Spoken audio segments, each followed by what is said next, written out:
Good morning বন্ধুরা, সবাইকে শুভ সকাল। নতুন একটা সকাল আজকে শুরু করলাম। তো সকালে ঘুম থেকে উঠেই দেখি এদিকে কত কুমড়ো শাক ফুল ফুটেছে। এই যে কি সুন্দর ফুলগুলো, তো প্রতিটা শাড়িতে দেখছি কুমড়ো ফুলে একদম ভরে গেছে। কুমড়ো গাছটা বিশাল দূর ছেয়ে গেছে আর কি, অনেকটা বড় হয়েছে। আর প্রতিটা দিন সকালবেলায় উঠে দেখি এরকম কুমড়ো ফুলে ভর্তি হয়ে থাকে। এই জল কুমড়ো ফুলগুলো না বিশাল বড় বড়। তো প্রায় দিনই কুমড়ো ফুল তুলি, তবে আজকে এই ভিডিওটা বানালাম। কুমড়ো ফুলগুলো দেখে দৌড়ে চলে গেলাম ঘরে, গিয়ে ফোনটাকে নিয়ে চলে এলাম, কারণ তোমাদের সাথে সমস্ত কিছু একটু বেশ শেয়ার করতে আমার খুব ভালো লাগে। এই যে দেখো কতগুলো কিন্তু ফুল আমি তুলে নিয়েছি, আর এক হাতে ফোন আর ফুলগুলো রেখেছি কিন্তু কুমড়ো পাতার মধ্যে। এই ফুলটা কিন্তু সব থেকে ছিল বড়, কি সুন্দর লাগছিল কুমড়ো ফুলগুলো, যেন মনে হচ্ছিল কুমড়ো ফুলগুলো রেখে দিই। তো যাই হোক, কুমড়ো ফুল তুলে নিলাম, সাথে কুমড়ো পাতাটার মধ্যে পাতাটাকেও তুলে নিলাম। এবার কিন্তু বাড়ির দিকে চলে গেলাম। ফুল তোলা কমপ্লিট হয়ে গেছে ফাইনালি রান্নাঘরে। এবার ফুলটাকে রেখে আমি কিন্তু রান্নার জোগাড় করতে শুরু করে দিলাম। আজকের না ওয়েদারটা একটু মেঘলা মেঘলা, আর তার সাথে আজকের আরও একটা নতুন ধরনের শাকের বড়ার রেসিপি তোমাদের সাথে শেয়ার করব।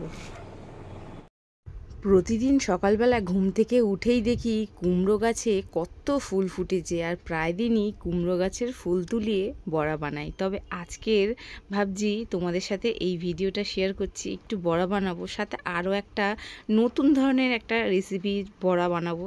সেটা হয়তো অনেক মানুষ জানেই না, অনেক মানুষ খায়নি।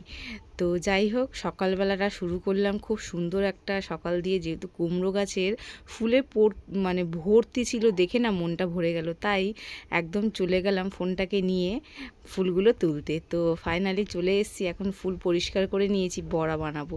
তো প্রথমেই আমি দিয়েছি বেশ খানিকটা বেসন আর চালের গুঁড়ো। চালের গুঁড়োটা দিয়ে বড়া বানালে একদম মচমচে হয়, খেতে খুব ভালো লাগে। আর দিয়েছি পরিমাণ মতো নুন, হলুদ গুঁড়ো আর অল্প একটু লঙ্কার গুঁড়ো, এটা বাড়িতে বানানো লঙ্কার গুঁড়ো। তো দিয়ে সমস্ত কিছু ভালো মতন কিন্তু একটু জল দিয়ে গুলে নেব। বেসনটাকে একটু ঘন রাখবো, বেশি পাতলা করলে কিন্তু ভালো লাগে না বড়াগুলো, একটু ঘন রাখবো, খুব বেশি আবার ঘন নয়। তো মোটামুটি ব্যাটারটা কিভাবে বানাচ্ছি সেটা দেখলেই বুঝতে পারবে। আর সাথে আজকের না ওয়েদারটা একটু খারাপ, মেঘলা মেঘলা করেছে, প্রচণ্ড মেঘলা করেছে, বৃষ্টি কিন্তু খুব জোর আসবে।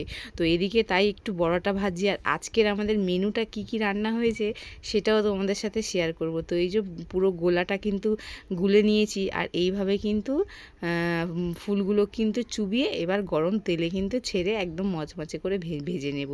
ওদিকে কিন্তু আমি ভাতও বসিয়ে দিয়েছি। আর আজকের কি দিয়ে খাওয়া দাওয়া হবে, থালি সাজানোটা তোমরা শেষ পর্যন্ত দেখতে থাকো, তোমাদের বেশ ভালো লাগবে। তো এই যে বড়াগুলো কিন্তু উল্টে পাল্টে একদম লাল লাল করে ভেজে নিচ্ছি, বেশ মচমচে হয়েছে, আর খেতে কিন্তু খুব সুন্দর হয়েছে। তার কারণ গরম গরম বড়া যখন ভাজার পরে সবাই মিলে একটা একটা গরম গরম খাই, যেমন আমাদের বাড়িতে না লুচি হলে গরম গরম তরকারি দিয়ে তো লাস্টে খাবো, কিন্তু তার আগে গরম গরম একটা একটা করে খেয়ে নিই, বেশ ভালো লাগে। এরকমই বড়া টড়া ভাজা হলে তখন কিন্তু গরম গরম একটা মেরে দিই। তো যাই হোক, সবাই কিন্তু গরম গরম একটা করে মেরেছি বড়া, দারুণ লাগছিল খেতে।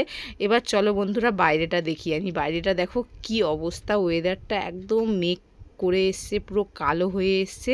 তাই ভাবলাম যে একটু বড়া বানাই। এই যে এটা হচ্ছে ছেঁচি শাক, অনেকে আবার শান্তি শাকও বলে। আচ্ছা বন্ধুরা, তোমরা কি শাক নামে চেনো এটা, সেটা কিন্তু কমেন্টে অবশ্যই জানিও। তো যাই হোক, এক মুঠো মতন শাক আমি তুলে নিয়ে যাচ্ছি। এই শাকটা দিয়ে দারুণ একটা টেস্টি খাবার বানাবো, সেটা কিন্তু তোমরা দেখলেই বুঝতে পারবে, জিভে কিন্তু অতি অবশ্যই তোমাদের জল আসবে, কারণ এই রেসিপিটা এর আগে কখনো আমার মনে হয় কেউ দেয়নি। তো যাই হোক, শাক কটা তুলে নিয়ে এসে ভালো মতন বেছে ধুয়ে পরিষ্কার করে নিয়েছি। আর যেই বেসনটুকু বেঁচেছে সেই বেসনের মধ্যেই এটাকে চোবাবো আর বড়া বানাবো। তবে কাটবো না, কিন্তু আমি গোটা গোটা বানাবো। এই গোটা গোটা এই ছেঁচি শাকের বড়া কেউ কখনো খেয়েছো কি না সেটা কিন্তু অবশ্যই আমাকে কমেন্টে জানিও, যদিও বা খেয়ে থাকো আর না খেয়ে থাকো কমেন্টে কিন্তু জানিও। তো এই যে আমি কিন্তু এটা এর আগে জানতাম না, আমি বিয়ে হওয়ার পর কিন্তু এই রেসিপিটা শিখে আর শিখে যাওয়ার পর কিন্তু প্রায় দিনই বাড়িতে বানাই আর খাই। তবে এখন কিন্তু অনেক দিন হয়ে গেছে এই বড়াটা অনেক দিন পরই আর কি বাড়িতে বানাচ্ছি। তো আজকের ওয়েদারটাও খারাপ করেছে, তাই ভাবছিলাম একটু খিচুড়ি বানাবো। কিন্তু খিচুড়ি বানাবো ভেবেও তারপর ভাবলাম যে না, খিচুড়িটাও আজকের আর করব না। তো সকাল সকাল ভাত বসিয়ে দিয়েছি, সাথে ভাতের মধ্যে আলু সেদ্ধও দিয়ে দিয়েছি, আর এদিকে বড়াগুলো সমস্ত ভেজে নিচ্ছে। আর এই বড়াটা না যখন ভাজবে তখন কিন্তু মানে একদম অল্প করে শাক নিয়ে ভাজতে হবে, আর শাকগুলো যাতে একটু ছড়িয়ে থাকে, তাহলে কিন্তু বেশ মচমচে ভাজা হয়ে যাবে। তো এক জায়গায় শাকগুলো থাকলে তখন কিন্তু মচমচে ভাজা হবে না। আমি কিন্তু একদম অল্প 2 থেকে 3টে ডগা নিয়ে বেসনে চুবিয়ে ভেজে নিচ্ছি। এদিকে কিন্তু বৃষ্টি স্টার্ট হয়ে গেছে প্রচুর হারে, মানে বৃষ্টি একচোট হয়ে গেছে, তারপরে এখন কিন্তু কারেন্টটাও চলে গেছে।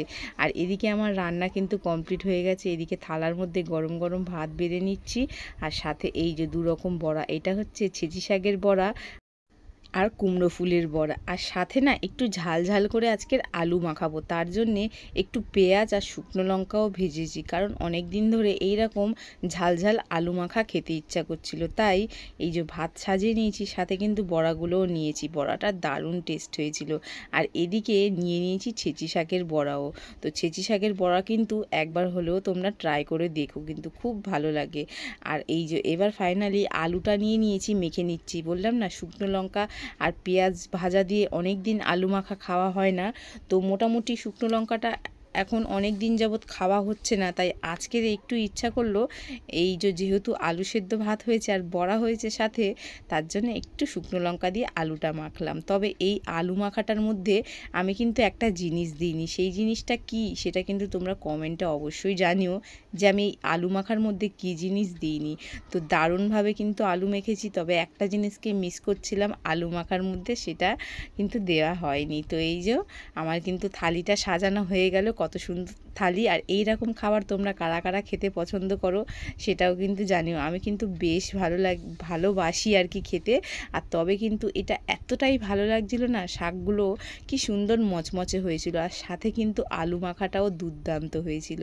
আর এই যে সমস্ত কিছু কিন্তু আমাদের ঘরের পাশেই, আমাদের নিজেদের উঠানেরই সমস্ত জিনিস তুলে নিয়ে এসে এইভাবে বানিয়ে খেতে কিন্তু দারুণ লাগছিল। তো এই যে বড়াটা কিন্তু সত্যিই অসাধারণ হয়েছিল, আর সাথে শাকের বড়াটাও বেশ ভালো হয়েছিল। আলু সেদ্ধ দিয়ে কিন্তু জমিয়ে খেলাম।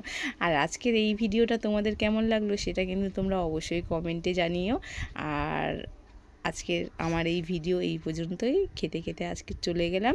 সবাই ভালো থেকো, সুস্থ থেকো। আর নতুন যদি কেউ আমার চ্যানেলে এসে থাকো, তাহলে অবশ্যই কিন্তু চ্যানেলটাকে সাবস্ক্রাইব করে পাশে থেকো, তাহলে নিত্য নতুন রেসিপি আরও দেখতে পারবে। এই যে এক কামড় করে শুকনো লঙ্কা কামড়াচ্ছি, আর সাথে আলু মাখার বড়া দিয়ে না, উফ যা দারুণ লাগছিল না, এই স্বাদটা বলে বোঝানোর মতন নয়, এতটাই সুন্দর লাগছিল। তো যাই হোক, আজকে খেতে খেতে চলে গেলাম। সবাই ভালো থেকো, টাটা।